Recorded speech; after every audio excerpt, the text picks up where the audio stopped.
Begin tonight with Decision 2022, exactly 3 weeks out from the November election. Tonight we sit down exclusively with the Attorney General here in New York. We'll ask her about that new report that she just issued that we talked about last half hour, looking into the role online platforms played in the mass shooting at the Tops supermarket in Buffalo that left 10 people dead. And we'll also talk politics with the woman who made history 4 years ago. She became the first African American and first woman to ever be elected as New York State Attorney General. Since then, she's made headlines going after the likes of former Governor Andrew Cuomo, the NRA, and former President Donald Trump. Her race for re-election has tightened. Remember, in 2018, she easily won. You can see she beat Republican Keith Woolford by nearly 30 points. She now faces a challenge from downstate attorney Michael Henry, and a new Siena College poll out this morning shows she's only up 11 points. Here now, part of our conversation from a short time ago today. Attorney General James, we really appreciate you joining us here in studio this evening. I want to talk to you about the election 3 weeks out, but before we do that, your office today put out this lengthy investigative report looking at the role of online platforms in the hate-fueled massacre that we saw here in Buffalo and that so many people are still recovering from. It's lengthy, it's very in-depth. What are the highlights as far as the investigative takeaways and what you learned? So let me just say that I just met with family members of the Tops massacre. Before we released this report, I thought it was prudent to meet with the families and to explain our findings. As you know, we've been tasked by the governor of the state of New York, Governor Hochul, to issue a report on the role that social media played in radicalizing the defendant, who was responsible for the death of 10 innocent souls. And there's nothing that we can do to bring back those 10 souls. And so all that I offered these families this morning was my prayers, and to let them know that this was a thorough investigation and report into the role that social media played. So social media, there's a number of fringe social media platforms that were responsible for radicalizing this young man. But other more known platforms also played a role, like Reddit, Facebook.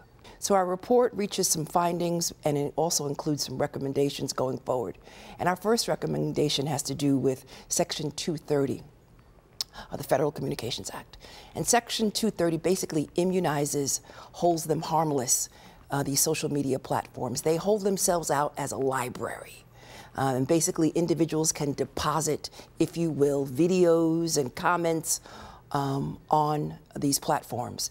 They hide behind the First Amendment. And one of the recommendations is that the United States Congress reform Section 230 and provide some accountability, some liability for these social media platforms. You talk about reforming that portion of the federal law. Obviously, it is a touchy topic, right? When you're talking about freedom of speech versus public safety. How would you strike that balance? So, you know, right now, if individuals possess child pornography, there is criminal liability and also civil liability. So we basically equate hate-filled screeds and child pornography as the same. And the First Amendment, it's important to understand, is not absolute. And so it's really critically important that individuals understand that this individual, this sick, demented individual who should be prosecuted to the fullest extent of the law, you know, was radicalized by social media. And these social media platforms cannot sit back and say, well, and hide behind the First Amendment.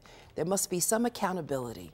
And I think we can all agree child pornography and hate should not be part of the social media and should not be used to radicalize individuals on social media platforms. We do have a link to the full report on our website for anybody who wants to check that out. I do want to ask you about the election, as we're 3 weeks out right now. And, you know, everyone knows crime is a big issue in New York State right now. The Quinnipiac poll that just came out recently said among voters it's the #1 most urgent issue among folks. And your opponent in the race here has said that Albany politicians' policies are to blame for the uptick in crime. I want to show our viewers something that he posted posted on his website. He said, thanks to bail reform, which has created a revolving door for violent and recidivist criminals, crime rates have risen across the state. Wonder if you can respond to that. We should obviously point out a lot of states and a lot of cities are seeing increases in crime. That's right. They didn't do bail reform. That's right. Do you think bail reform has played a role in the crime increase that we've seen? So let me just say this. As the Attorney General, in the last 3.5 years that I have served, we have removed over 3,500 guns off of the streets of New York State. We have joined with law enforcement authorities all throughout the state of New York to take down gangs, to take down individuals who are trafficking in guns and trafficking in guns and drugs. We have sued individuals who are responsible for ghost guns, which are illegal and subject to regulation. And we've worked with ATF and other attorney generals along the Iron Pipeline, I-95, to stop the flow of guns into the state of New York. The overproliferation of guns is a major issue, too. We cannot talk about bail reform in isolation of all of the other issues that we need to discuss, including but not limited to the lack of pretrial services for individuals. The fact that we do not have sufficient number of social workers and caseworkers and parole officers. We should be focusing on gangs. Gangs is a major, major issue. And obviously there's other issues that we can focus on, including, again, and I do not want to disparage individuals who are struggling with a mental illness, but there is a small population of individuals that we need to focus on. I understand the concern that individuals have. I understand the fear that they have, but we've got to work together and not politicize this very important issue. I've been focusing on public safety all of my public career, and I'm committed to addressing gun violence. Do you think that as you move forward and attack this increase in crime, that there are changes that are needed to bail reform? So let me just say this, that again, we need to address a wide range of issues, including but not limited to looking at bail reform. But we need to focus on the other issues. As a former public defender, I do not want to go back to the days where we criminalize and over-incarcerate poor people and people of color in the state of New York. Your office has made reproductive freedom a big focus, especially in light of the Dobbs decision earlier this year, yes. Ensuring the right to an abortion, and also welcoming women from other states where abortion is now illegal to come here to New York. I read an interview that you did with Teen Vogue, which was published this morning, and in it you talk about your decision back in May to reveal that you previously had an abortion, and I want to share a quote with our viewers. You say, sometimes you've got to share your story and not be afraid to say the word abortion. Polls show that New Yorkers overwhelmingly approve of abortion rights. I wonder, with the makeup of the current state legislature, it doesn't seem like abortion rights are as much in danger here in New York, but what happens if Congress passes a federal ban on abortion? It's something that does not seem out of the realm of possibilities. What would you do as Attorney General if that happened? So the question is, what are we doing now? I have organized 40 of the largest law firms in this nation to advise individuals about the repercussions of the Dobbs decision, including but not limited to any criminal culpability, extradition, advice to providers, and advice to women in general. Two, I do support the fund that we've established here in the state of New York. I want to thank Governor Hochul and the members of the legislature for establishing a fund to build capacity for providers on the ground. And three, it's really critically important that we tell our story. And I told my story at a rally because as I looked out into the audience, I saw young women.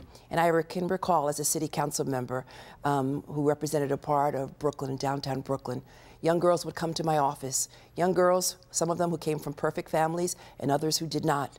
And they came because they wanted someone who was non-judgmental. And they confided in me that they were pregnant and or that they needed to see a OBGYN doctor. And some of them were scared. It was my responsibility and my duty to hold their hand and to assist them. And that's why when I looked at that audience, at that rally, right after this decision, and I saw all of those young girls trembling and crying and concerned about their future and the fact that their agency had been taken away from them, I told my story. Unplanned. Unplanned. Yeah.